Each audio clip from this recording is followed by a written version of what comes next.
একটা বিশালকার সামরিক বিমান এসেছে দেশে, আবার বিদেশি জওয়ানরা 5 তারকা হোটেলে থাকবে, কুর্মিটোলা ঘাটিতে চলে যাচ্ছে এমন কোনো ধাঁচের মহড়া।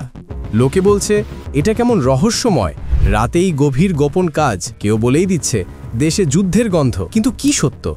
আসলে এটা কি কোনো ষড়যন্ত্র নাকি কিছুই না, একটা সাধারণ মহড়া? আজকের ভিডিও শুরুটা ঠিক এমন, গুজবটাই মনে হবে, কিন্তু জানো শেষে পুঙ্খানুপুঙ্খ সত্যিটা বলবো। এটা কোনো যুদ্ধবিরোধী অভিযান নয়, বরং একটি মানবিক সহায়তা, উদ্ধার ও বিমান রক্ষণাবেক্ষণ কেন্দ্রিক প্রশিক্ষণ।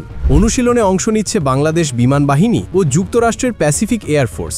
এছাড়া সিঙ্গাপুর বা শ্রীলঙ্কা অঞ্চলীয় অংশীদারদেরও অংশ থাকার খবর আছে। এর মূল লক্ষ্য দুর্যোগের সময় দ্রুত সচলতা, মেডিকেল আউটরিচ, সিভিল মিলিটারি সমন্বয় এবং বিমান নিরাপত্তা প্রশিক্ষণ শক্তিশালী করা। মিশনে ব্যবহার হচ্ছে C-130J পরিবহন বিমানগুলো। বাংলাদেশের নিজস্ব একটি C-130J ও যুক্তরাষ্ট্রের 2টি C-130J রয়েছে। সঙ্গে একটি Mi-17 হেলিকপ্টারও অংশ নিচ্ছে। মোট প্রায় 150 জন বাংলাদেশি এবং 92 জন প্যাসিফিক এয়ারফোর্স সদস্য এই মহড়ায় অংশগ্রহণ করছেন। কয়েকটি বড় কারণ আছে।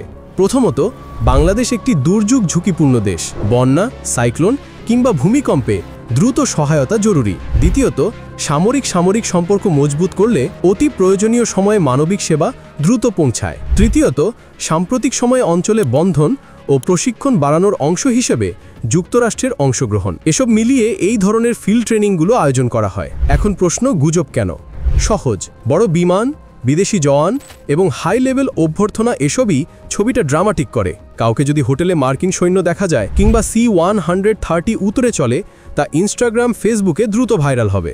মিডিয়া ক্লিপ কিউমুলেটিভভাবে বোধগম্যতা হারায়, ফলে লোকজন অনুমান করতে থাকে আর গুজব জন্মায়। তাছাড়া সামরিক অনুশীলনের সচিত্র ফুটেজ দেখলে লোকের কৌতূহল বাড়ে এবং কবুল না কবুল ছড়িয়ে পড়ে। কিছু লোক যতই গুজব ছড়াক, সরকারি সূত্র ও যুক্তরাষ্ট্রের পক্ষ থেকে প্রকাশিত বিবরণ স্পষ্ট বলে এটি একটি মানবিক ও প্রস্তুতি কেন্দ্রিক যৌথ মহড়া, যুদ্ধের ঘোষণা নয়। মিডিয়া রিপোর্ট ও সরকারি বিবৃতিতে দিন, স্থান এবং অংশগ্রহণকারীদের সংখ্যা স্পষ্ট আছে, যা দেখে গুজবগুলো ভুল প্রমাণিত হচ্ছে।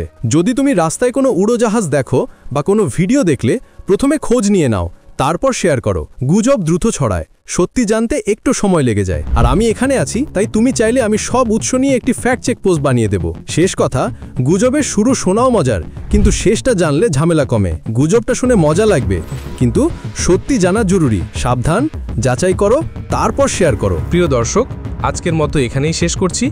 নতুন কোনো ভিডিও নিয়ে আবার হাজির হব আপনাদের সামনে। ততক্ষণ পর্যন্ত ভালো থাকবেন, সুস্থ থাকবেন, আমাদের চ্যানেলের সাথে থাকবেন। আল্লাহ হাফেজ।